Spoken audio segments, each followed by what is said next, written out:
Hey everybody, another episode of Hyper Room as we kind of take a look at the old ToyFare magazines from Wizard.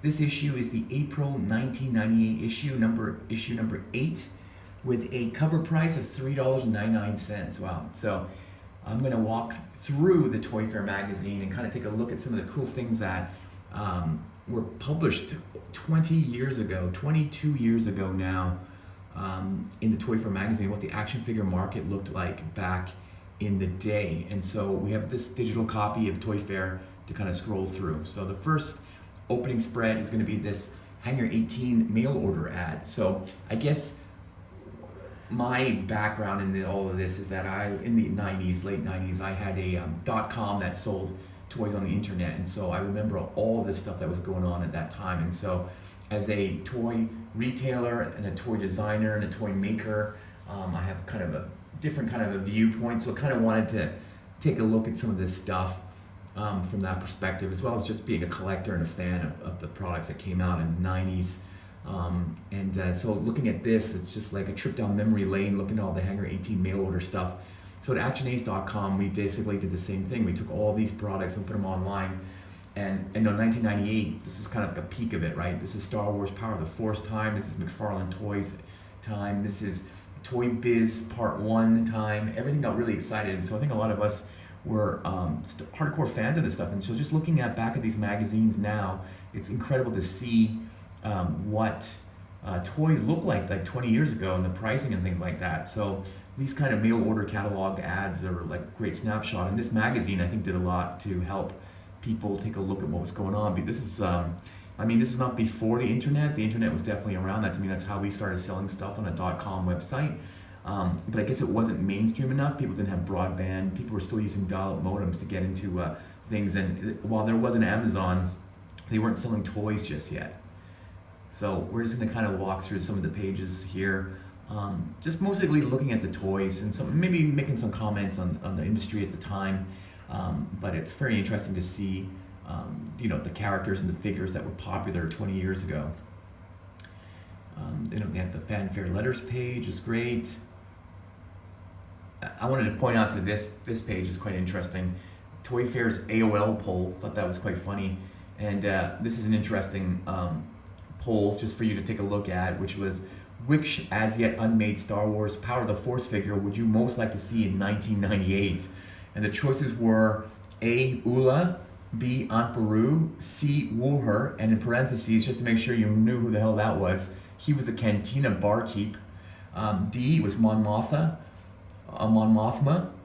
E is Ghost of Yoda.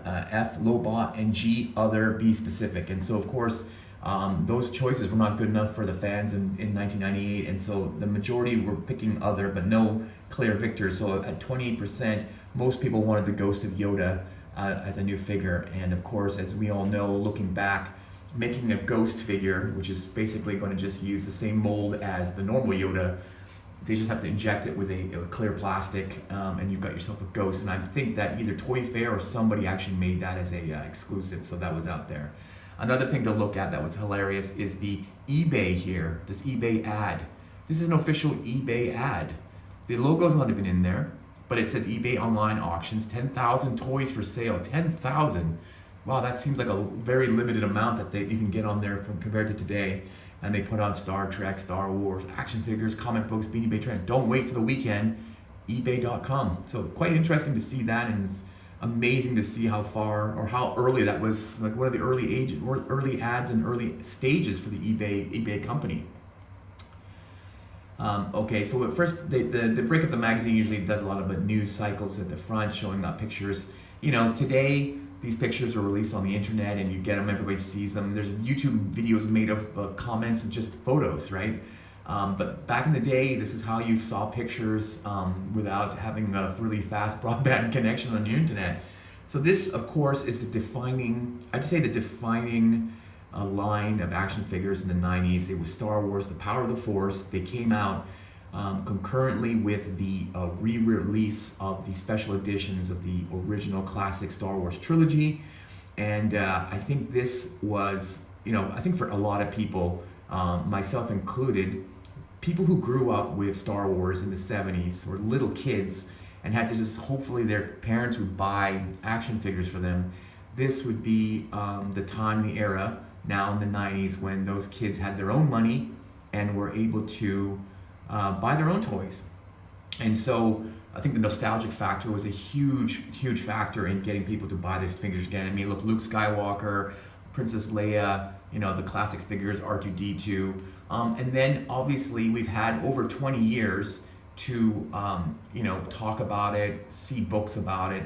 So they were able to, Hasbro was able to get into, or it's still Kenner actually. It's even still, I think Hasbro's even bought them yet in 1998. It's still Kenner. Kenner Star Wars continued strong in 1998. Wow. So they hadn't bought them yet. But, you know, doing figures like Lax Sivrak, like, I mean, if you'd have to be a hardcore Star Wars nerd to know that this guy had a name and what scene he was in. And thanks God for these freeze frame action slides, because I don't remember where this guy's from, right? Sure, Ugnaughts, you know, they're there. But Rees, I don't know. I mean, Death Star Trooper, sure, you remember that guy. 8D8 droid, I don't know. It's a throw up, and unless you're a hardcore fan to remember these actual characters and where they were. But the exciting thing was that Kenner was doing these figures back in '98 and getting people excited about being a collector and knowing these figures so well, right? And even for people like us that were selling them online, we had to do a lot of research to find out who these guys were. You know, in special edition, they had the Jabba's dancers. They did these scenes, which are great. The purchase of the droids. I mean, if you remember that scene, you know, when they were buying R2-D2 and C-3PO, Kenner recreated them as a 3-pack with a little background, fun stuff. And then, you know, to get the Rancor, you know, at this scale with the 3 3/4 inch figure, it's just incredible. These, what were these called? Complete Galaxies, where you'd have little like balls, and then they'd have the figures inside. Those are kind of interesting. So the Power of the Force, definitely, I think we'll be seeing a lot of that, talking a lot about those figures throughout these different toy fairs that I'm going to be looking at. Another main point, of course, is the Todd McFarlane Monster Mania. So, of course, Todd McFarlane Spawn was a huge toy line, and comic book line, everything. And so now he started to take on these monster licenses like Jason and Freddy Krueger, even going into Species 2 and making Sill figures. So I guess the licensing machines for these movie studios started up, and of course they're looking for product. And I remember like going into toy fairs and seeing like people, different licensing agents would be like, yeah, we got McFarlane Toys to do the figures. That was like the benchmark. If McFarlane took the license to make a toy, then most likely that was going to be a cool property that you want to be associated with. So you'd want to make t-shirts or whatever licensed property products you could do. But McFarlane was the benchmark back then for stuff. Of course, as we now look back, we'll see that he picked a lot of really bad movies to make figures out of. You know, at the beginning, you know, if you weren't that familiar or you're young and you're like, oh, what does Jason do? What does Freddy Krueger? Like, those movies have been around already for, you know, a few years already before they became action figures. And so seeing them in plastic kind of cemented them as pop culture icons, which is just incredible. And now, as you know, today you can get hundreds of different variations of those monster figures. Another interesting thing is this piece here, Awesome Dreams of Genie. So as you probably know, Rob Liefeld was one of the founding partners at Image Comics, and there's probably a whole video that we can do about his storyline. But basically he left Image and started several other companies, and one of them was called Awesome Entertainment, where he brought up Young Blood and some of his other comic properties and started doing them outside of Image. And of course, back then in the 90s, it was cool to have a toy line because Todd McFarlane did such a good job out of it. So this is apparently, I mean, I don't remember the Rejects comic very well, but I'm sure everybody knows the name Jeff Loeb, who worked with Rob Liefeld on this properties. Jeff Loeb, of course, recently having just moved on from Marvel Television, doing all the cool Netflix shows of Daredevil, Defenders, Luke Cage, and Jessica Jones. And he started out writing Marvel Comics and working with Rob Liefeld. And so that was a whole thing there with Awesome Entertainment. I mean, wow, just looking and thinking about this is like a piece of history, comic book history and toy history. This figure, I'm not too sure if it ever came out. As you can see, it's a very scantily clad female figure, probably very popular amongst collectors back then, but this is the news thing, and I believe this was like kind of a promotional thing where it would come out with the action figures and with the comic series, and so you could see both of them coming out at the same time.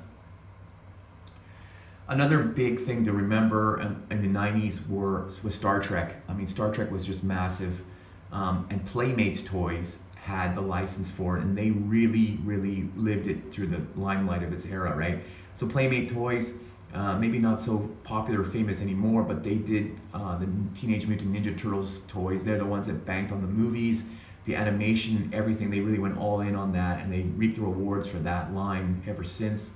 And they worked, of course, with Paramount on the Star Trek lines, and they got, I guess, they got every single rights. They got the original series, Next Gen, Deep Space Nine, Voyager, the whole thing. And they really, just like the Power of the Force, they made every single character.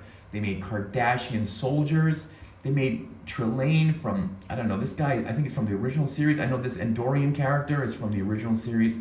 So this is for hardcore collectors of Star Trek. You've got all of them, you've got different scales. You've got 9-inch, you got the 4-inch, 4.5-inch figures. I mean, just every character, even if they made an appearance in one episode of the show, you would have seen a figure for them. So if you're a Star Trek collector, wow, it's just an amazing collectible thing for Star Trek. Here's some more ads for news for new things coming up. Antarctic Press had a very popular comic called Warrior Nun Ariella. You know, I guess, again, a sexy nun with guns and swords shooting around. That was a popular kind of, American anime manga type comic that was popular. I'm not sure what this is, but Luftwaffe Pilot looks like another comic as well. Of course, down here, Julie Strain was a popular B-movie star, I guess, and of course, more famously, she was the wife of Kevin Eastman, the co-creator of the Ninja Turtles, and they were doing a heavy metal animation, I think, which actually did come out, called FAC 2, PG-13 animation. That again deserves its own video. That whole section about what these guys were doing with heavy metal, with Julie Strain, with FAC 2, with Simon Bisley, all these great guys, deserves its own video.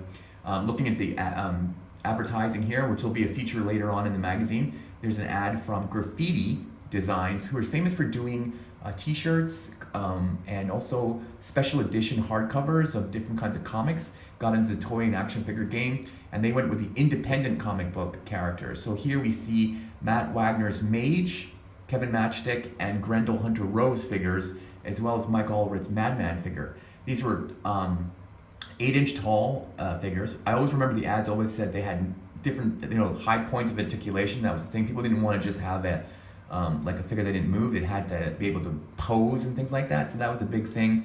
These were $15 each for 14 points of articulation. Kevin Matchstick had the glow-in-the-dark baseball bat, just like he does in the comic. Available May 1998, and it was a Diamond Previews exclusive item, so you had to get it through there. So even back then, there was a lot of that stuff happening. It was a hobby exclusive. Obviously, nobody in Toys R Us or KB Toys would even know who these figures and characters were, so it would naturally be sold to the hobbyist and collector shops that Diamond already sold to. This is interesting to see. Another company I want to do a video on itself, Trendmasters. So they got the license for the Lost in Space movie. So again, over 20 years ago, there was a movie starring William Hurt, who is now in the MCU, Gary Oldman, who was the Commissioner Gordon in the Christopher Nolan Batman films, and Matt LeBlanc, as many people remember at that time, was Joey Tribbiani from Friends. They were in the remake, a big budget remake of the TV show called Lost in Space. And so they made figures and, of course, toys. The designs look really cool for this. I thought the movie was okay. Obviously, it didn't do that well because they never made a sequel.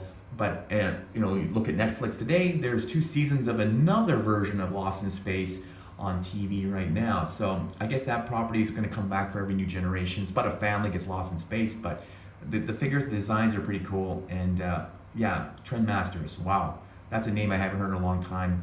They also did the Mars Attacks figures. They got all the kind of like the second tier movie licenses, and people were just collecting everything back then. So I think they did pretty well until the market kind of bottomed out. This is a goat action figure. This is from a comic called Quantum and Woody, which is a Valiant comic. So this is a real figure, but it was kind of like a jokey character. They made an ad for that. Company updates. I mean, we're going to go deeper into see this in the next issue, but Batman, the animated series and the New Adventures of Batman had these great 12-inch figures and done in that Bruce Timm style, so there's lots of going on there. There's a mention here of repaints of the manga Spawn line, so 1988 was that time. Playmates has some new stuff, the new Star Trek stuff coming out, and Toy Biz. Wow, this is all the cool stuff that we collected when we were younger. And there's a showcase down here, and this is something I also want to point out. I'll probably try and find the real product and do a full review of that, or you probably can find a lot of reviews of that on YouTube already. But this is Toy Biz's original X-Men box set. This was a beautiful set of the original 5 members of the X-Men as they appeared in 1963, with Cyclops, Iceman, Marvel Girl, the Beast, and the Angel. Done in the original costumes, but done in, kind of like a modern McFarlane type style with kind of exaggerated kind of poses and muscles, but looking like they did as Jack Kirby drew them. Very cool. Definitely Hall of Fame. Even today, I think this is one of the best sets ever produced by Toy Biz of these characters in these costumes. Here's another full page ad. Again, looking at these advertisements is like crazy to see. This is some character called Cinder. Apparently, it was part of a comic book. Again, this is a promotional piece for a new comic and the toys that came with it. So even myself, I would eventually get to this point where I did a comic book and also an action figure. This is the kind of way it was done in the late 90s to kind of pump it up, because if you remember the late 90s, the comic market kind of bottomed out like hugely. And so everybody's looking for ways to keep it alive. And I guess the toy market was starting to just take off at that time. So capitalizing on that was a big thing. So Cinder, can't remember where that was from or where it came from, but interesting to see. All right, and so now here's a bunch of sneak peeks. So again, this is hilarious to film, right? Because back in the day, this is the only way you could see this was in this magazine. There were a couple of magazines out there at the time. ToyFare was one of them. It was just more widely distributed because it was part of the Wizard Empire. There's a couple of other toy magazines that I'm going to try and track down and do some of these videos for, because they were also part of our rotation. I think there was like 3, like Tomart's Action Figure Guide, and there was a couple other ones that came out on a monthly basis that just showed pictures of toys. And now obviously we don't need that anymore, but just looking back at this, flipping through this and seeing this great shot at the all new X-Men from Toy Biz, Giant Size X-Men #1. So just like the box set of the first appearance of X-Men, this is going to be the box set of the first appearance of the new X-Men. Surprisingly, there's no Wolverine or Cyclops in there, but I guess at this point there's already a million pieces of those guys. So let's do Thunderbird, Sunfire, and Banshee, probably 3 figures that didn't get that many figures of back then, but now it's going to be together. So this is a box set, looks pretty cool. Great sculpts. I mean, they're obviously, this is the great thing about this era, was that Todd McFarlane's company really upped the ante on action figure sculpting. And so, if you look back at the original Toy Biz figures from Marvel, they were kind of plain, and they got better and better, more articulated. And now, I mean, just look at the Marvel Legends, evolution from the beginning, early figures to today, how much they've grown, how much they've gotten better. Has the technology for making action figures gotten better? I don't think so. We're still using the same molds and plastic injection, but it's just like what they can get out of the sculpting, the level of quality and detail is very, very important. So this is another great box set.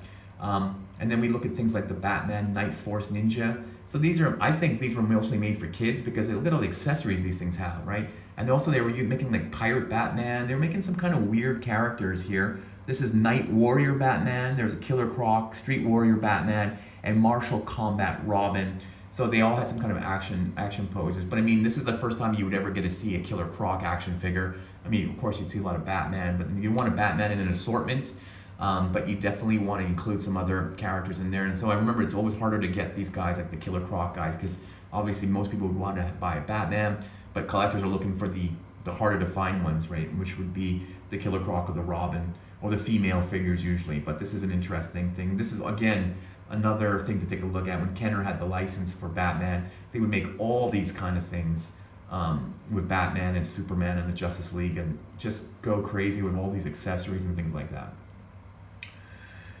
Here's another character that I haven't thought of in 20 years when it was on TV. Although whenever I see Lucy Lawless on Evil Dead, it does remind me that she was famous as Xena, Warrior Princess, which was a TV show, like a syndicated TV show alongside Hercules. It's fun to watch these kind of shows. They were really campy, kind of fun, shows that you'd watch, I don't know, in the afternoon. I don't know.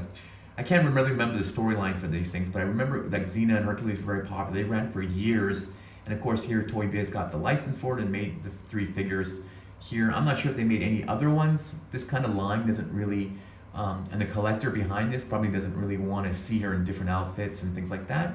And there weren't more characters than I guess these 3 main key characters, maybe a handful of other ones. Maybe they did a second line, I'm not sure.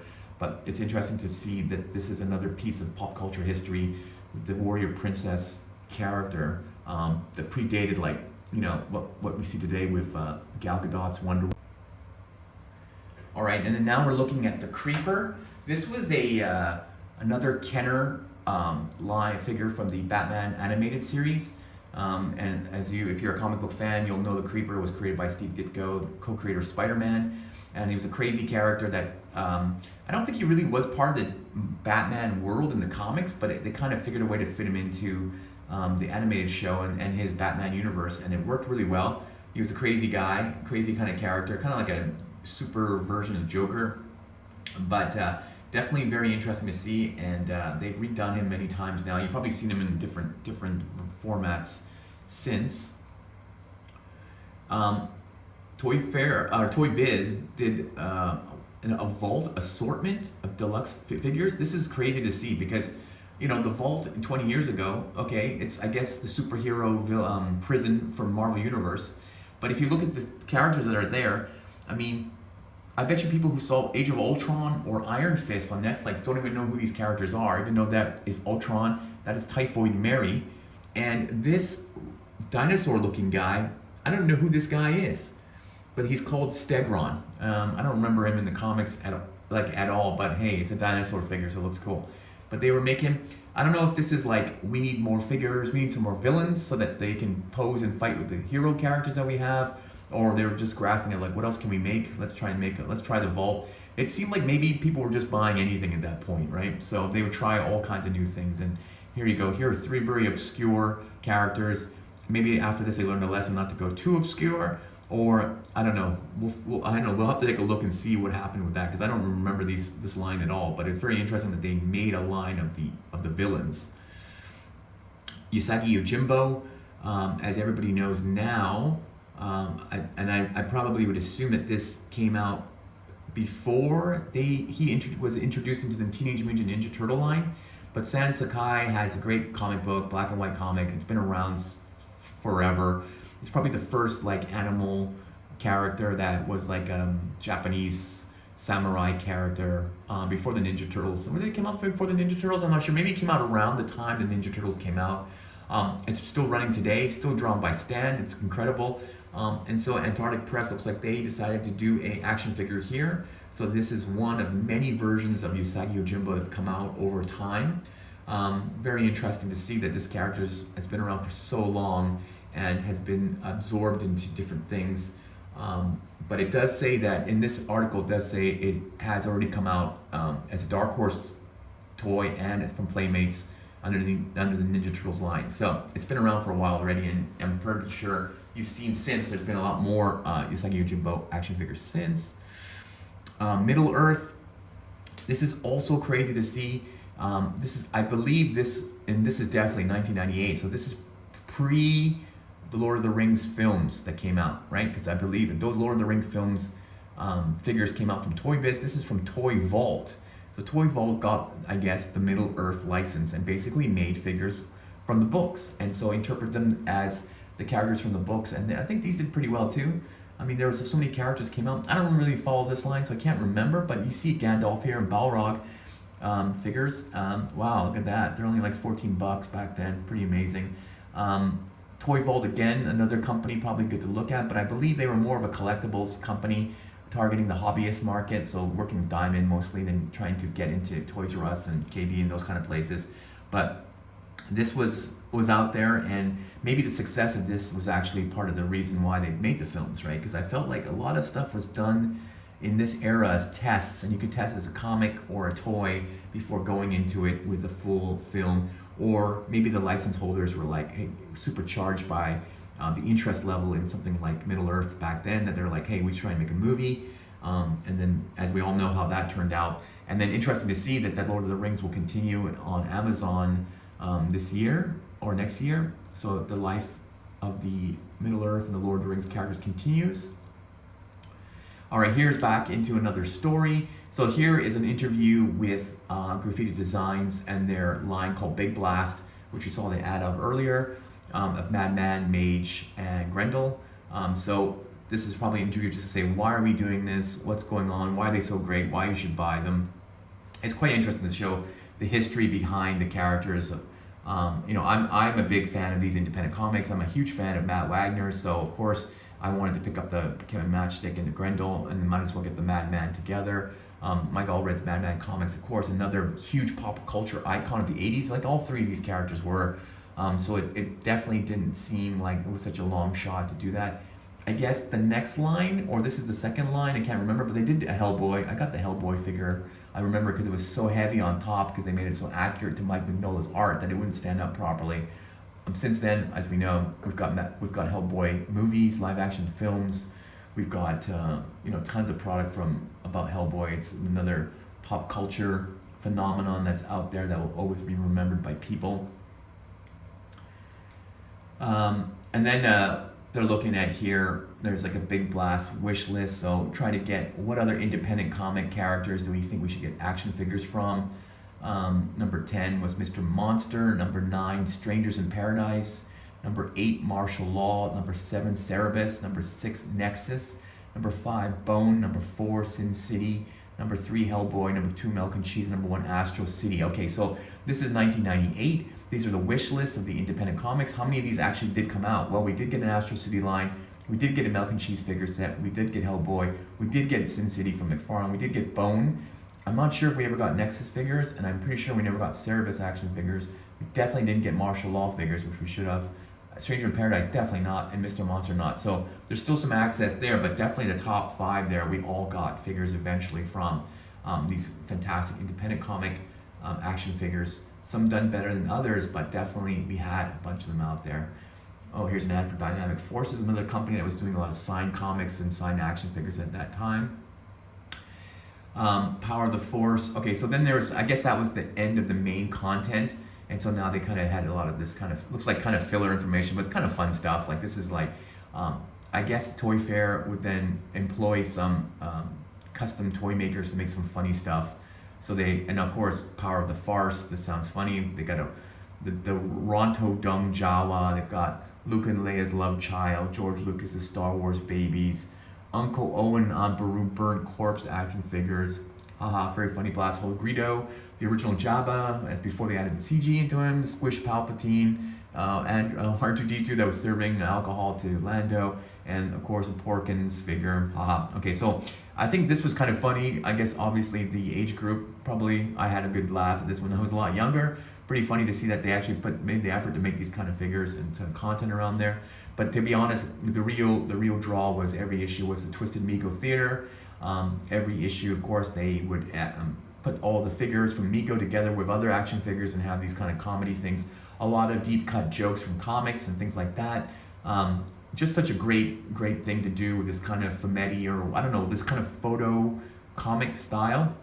And as we all know, what happened after they made this is then the guys who created this went on to create a TV show of this called Robot Chicken, and basically used all of these action figures to make that TV show that I believe is still running today, right? That's got to be 20 seasons, so almost 20 years of Robot Chicken running there on I don't know what channel it's on, Comedy Central, something like that. But those guys even won Emmy awards for the stuff they did in that. So very interesting to see that it all started with this kind of thing.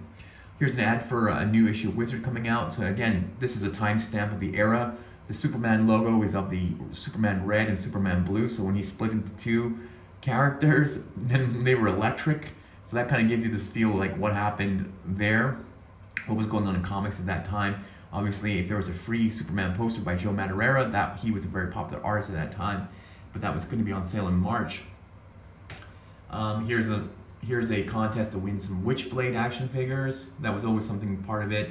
And of course, every issue of ToyFare had an exclusive offer for like a repainted figure of somebody's line. So if I recall correctly, there was a minimum run of around 3,000 to 5,000 figures if you wanted to do this. So it wouldn't be an original sculpt, but it would be one that existed. It looks like Clayton Moore had this figure. Obviously, we know the original color was the silver color. So now ToyFare can commit to 3,000 pieces, 5,000 pieces of gold.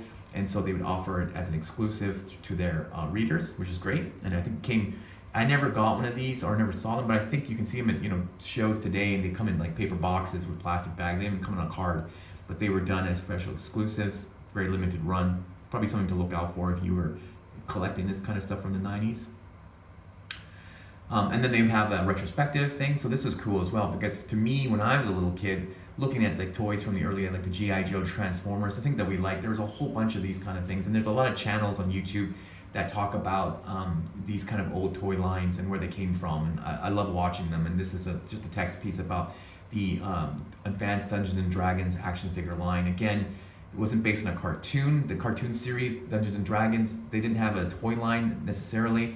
This was based on the actual game, the role-playing game, and so the figures kind of look more like that. I'm not sure if this is actually scale. They look kind of like off scale, but these were very cool figures. The War Duke character was my favorite.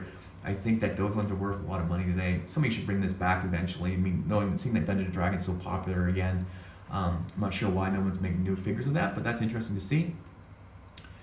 And then the custom pages here. So there's a couple of pages of people customizing action figures, making their own like alien figures. In Wizard magazine, people would send in their own artwork and drawings, so they'd show the case that, showing the creativity of the readers. So it's kind of cool to see. And then another contest for Star Wars here. Okay, and then this page was always this spread was always the best, and this is coming to the end of the issue, anyways. This was the top 10 hottest action figures of the month.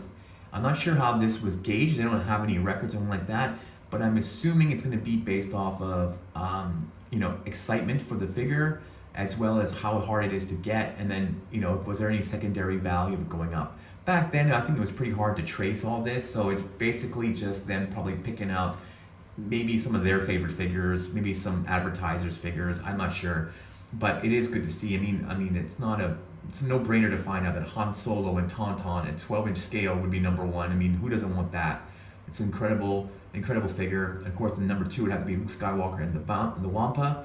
But number three is interesting. It's the Luke Skywalker in ceremonial outfit. I mean, it's crazy. Like when I saw that as well, I was like, wow, that was a shot at the end of the film. You never saw it again, and it's a figure, and it was a thing. Maybe at this Power of the Force, it was a harder to find figure, but as they know nowadays, it's part of the Luke assortment. You would ever find was him in that last shot in A New Hope. Number four, one of my favorite characters of all time, is the Bomar Monk. And I'm pretty sure this was a mail away. You had to cut out a bunch of Power of the Force stuff. But I remember we got them at Action Ace through a distributor, and we were able to sell them direct without having to do that. It came in a white box. Who the hell was Bomar Monk? We don't know. We had to check it out, find out it was a character that had like a 2-second shot at Jabba's palace in Return of the Jedi. It walked around the background when Luke Skywalker came into Jabba's palace. Holy crap, was that ever crazy to see that they made that. I remember I bought a huge book with every character in it just so I could figure out who these people were. I'm a fan of Star Wars, but I don't know the names of all the background characters. So having a Bomar Monk, so this guy will always remain in my memory because he was the first super obscure character I've ever seen that was made into a figure, and it was an exclusive. I remember this guy, Dr. Evans, and he was one of the guys that got in a fight with Luke Skywalker in the Mos Eisley's Cantina bar, right? So he has, when it came part of a 3-pack, but he has a name. I didn't know he had a name. He has a name. And then from Star Wars, it goes down into Batman. So we got Crime Solver Nightwing, Crime Fighter Robin, Mad Hatter. I mean, look at that. There was a Mad Hatter figure. There's a Storm here that was done in the Mego style called Famous Covers. Obviously, they usually make the female figures not as much, so it's harder to find. And then just the classic Detective Batman figure number 10. So interesting. So at this 1998, in this specific month of April, it looked like it was, and also I think everybody knew the same. It was Power of the Force and Batman animated series figures were like everywhere. They were hard to find. People loved them. They were just doing so well. And look at that. That was all Kenner. And obviously why Hasbro eventually bought them and absorbed all the licenses they had into what they were doing. There's always another thing down here that's kind of funny, kind of the Castaway, weird type action figure they make a comment out of. This one was called the Hellglow Helena, another independent comic book company making an action figure with a weird paint variant there as well. So that was cool. So that basically rounds out the issue, and then we go into the Market Watch. So just like Wizard magazine, and you're not gonna. Some people get mad about all this kind of collectible speculation stuff like that, and sure. I was like, it got a little bit crazy sometimes on what people would pay for stuff. hurting the collectors who just wanted their collection. But and it was kind of part of the fun, still part of the fun today of seeing the value of figures going up. But people got mad at Wizard and ToyFare because they used to like kind of push stuff to make it more inflated in price. But it's no doubt like them and KB Toys exclusive, the Kirk and Spock and gangster outfits from A Piece of the Action, that was hard to find. They were only 5,000 pieces back then. They retailed for $40. That means they were $20 each, 9-inch figures, and they climbed up to $100. I don't know. I have to check it on eBay now and see how much they were worth today. But that was one of the prized possessions I had in my collection, I remember. And so these are all going to be Star Trek kind of things. I'm talking about other kind of independent comic toys that are doing very well. So yes, we're gonna skim through this quickly, but because obviously these prices are totally off list. But the toy price guide in the back was always very interesting for people to take a look at.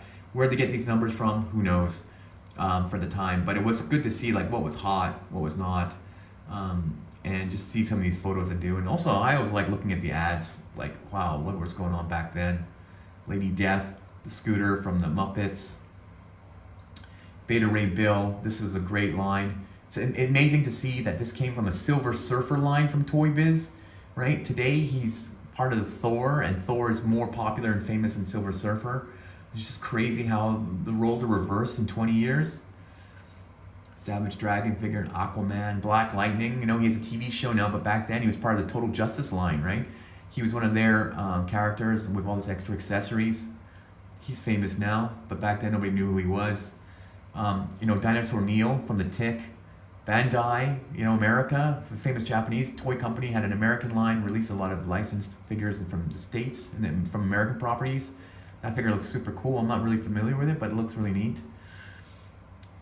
Got Emperor Palpatine, of course, and then you have here a kind of a shot on this, another great line called Mummies Alive. Another amazingly cool Japanese animated American TV show. I guess it was a Saturday morning show as well, where mummies were superheroes, and they had a cool toy line from Kenner, and the animation in that show was fantastic. So I used to watch that. I remember that show. What happened to that? Who knows? I guess Hasbro owns it now. So Spotlight Greedo, Spotlight Batman. I always like that they used to do this kind of photo shoots with them, make them like play with them, have them do more stuff, and just show them in package shots or in standard photos. Great to see, even back then, how many Cyclops and Jean Greys there were. Living Laser, okay? So this is from the Iron Man line. He's one of those obscure characters you see that you never thought would ever get an action figure, but he's got an action figure. Spawn, Martian, Spy Girl from Mars Attacks. Ra's al Ghul, okay. So yeah, this is kind of fun to see all these kind of things and see some of the price lists. I don't want to get too detailed to that. But even looking at the Ninja Turtles Playmates line, look how many figures they did. Look how many figures they did. I don't remember some of these characters.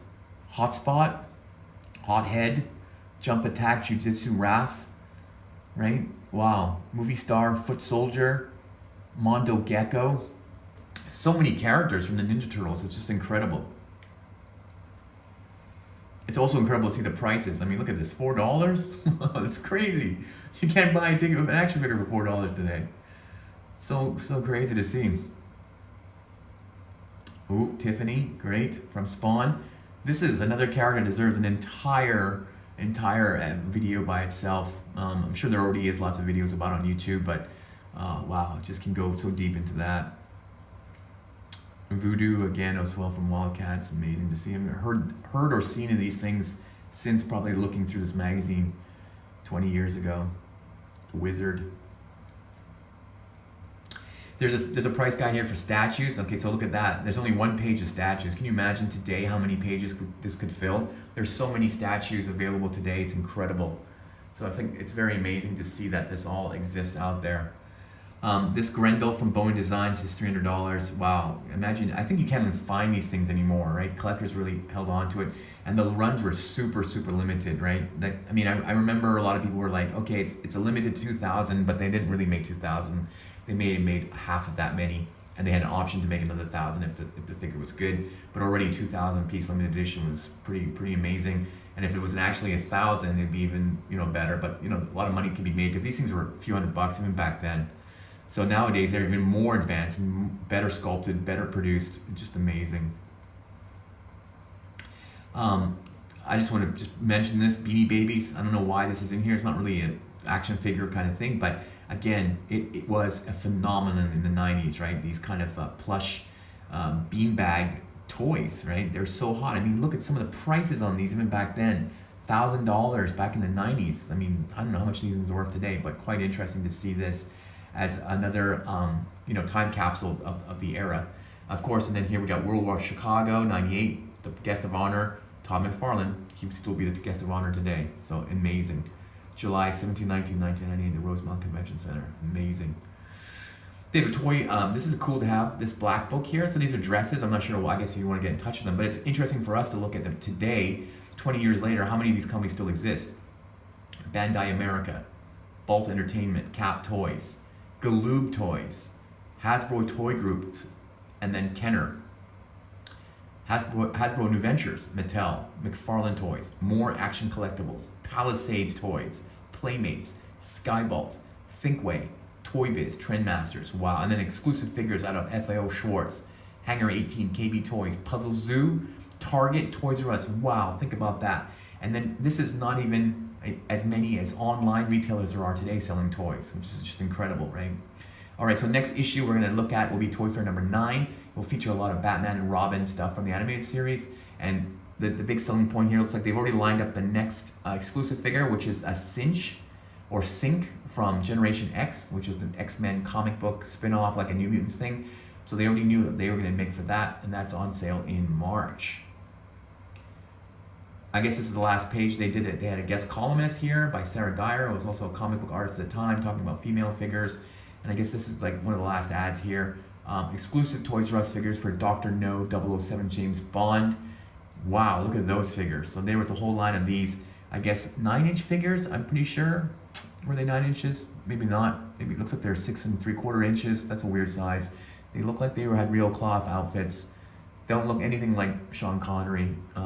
But anyways, that was out there. I remember seeing those around. And then yeah, this looks like the back cover for Auction Universe. So they're the competitor to eBay. Looks like they even had a better ad, but they're no longer around. And then in this scan of this magazine you see here, you can see the actual mail away.